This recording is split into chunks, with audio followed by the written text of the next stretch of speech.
I'm cooking eggplant and potato together. This is a vegetarian dish. This is a potato. I peel cut it, washed, and the eggplants. I cut a small piece. Here's the ingredient: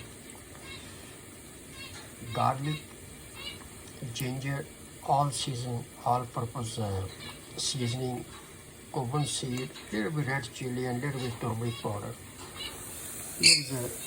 Here's cinnamon stick. I put is already brownish. This is a tomato paste. So I'm gonna same time I'm gonna add it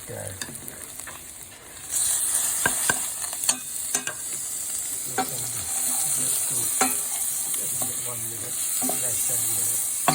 I'm gonna add water and then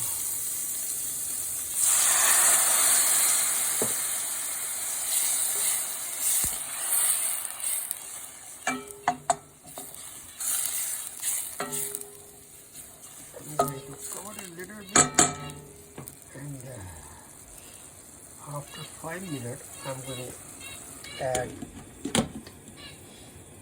potato and eggplant after 5 minutes. So when it's done, I'm going to make short video.